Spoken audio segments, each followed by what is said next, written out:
Yo tout le monde, c'est Tilouk Football. On se retrouve aujourd'hui pour le nouveau journal des actualités officielles. Cette fois, on s'intéresse au 5 janvier de ce mercato hivernal 2021.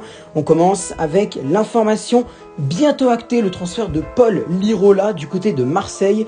Le joueur de la Fiorentina pourrait donc rejoindre l'Olympique de Marseille. Les discussions seraient bien avancées. Ça pourrait permettre à AVB de remplacer numériquement Bounassar, qui est parti au Bayern Munich au mercato estival dernier. Ricardo Saponara, de son côté, a quitté la Fiorentina pour rejoindre la Spezia. Le milieu de terrain de 29 ans pourra récupérer donc du temps de jeu. On poursuit avec William Saliba. C'est officiel depuis hier, juste après que j'ai publié le journal du 4 janvier. J'avais un peu la rage. William Saliba s'est donc officiellement engagé avec l'OGC Nice et signe un retour en France. Après son départ de l'ASSE, en janvier 2020, il avait rejoint Arsenal pour 6 mois où il n'a pas du tout joué, complètement ignoré par Mikel Arteta.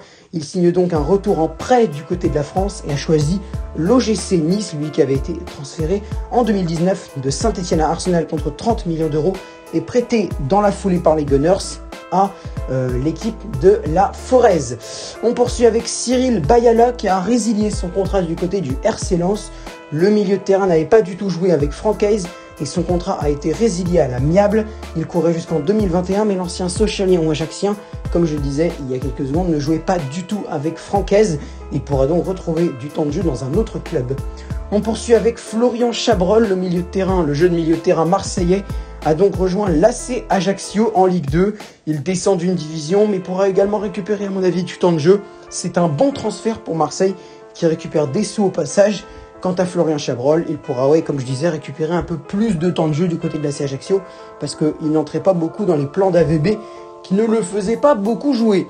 On poursuit avec le dernier transfert, celui de Juan, l'avant-dernier transfert, celui de Juan Otero, l'ancien joueur amiénois, a rejoint Santos Laguna, club mexicain. Il rejoint le championnat où évolue actuellement André-Pierre Gignac. L'attaquant colombien de 25 ans a quitté l'Amiens SC qui évolue en Ligue 2 et va donc pouvoir récupérer également du temps de jeu dans l'équipe de Santos Laguna. Le dernier transfert, c'est celui de Boubacar Fall, jeune gardien de 19 ans, sénégalais, qui rejoint l'AS Saint-Etienne. Et oui, ils ont trouvé le remplaçant de Stéphane Ruffier, qui avait été remercié par Saint-Etienne hier suite à une procédure disciplinaire engagée contre le gardien international français.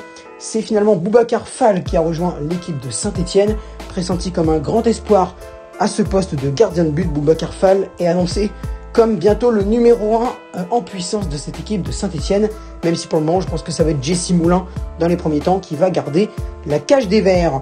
Sur ce, merci d'avoir regardé ce journal. On peut quand même annoncer que c'est très agité du côté de Saint-Etienne et de Marseille en ce début de championnat. Marseille qui a perdu la piste Joachim Mahel hier. De son côté, Saint-Etienne a donc perdu Ruffier, remplacé directement après par Boubacar Fall. C'est quand même franchement assez agité du côté de ces deux clubs. On peut également surveiller la situation de Sergio Ramos du côté du Real Madrid.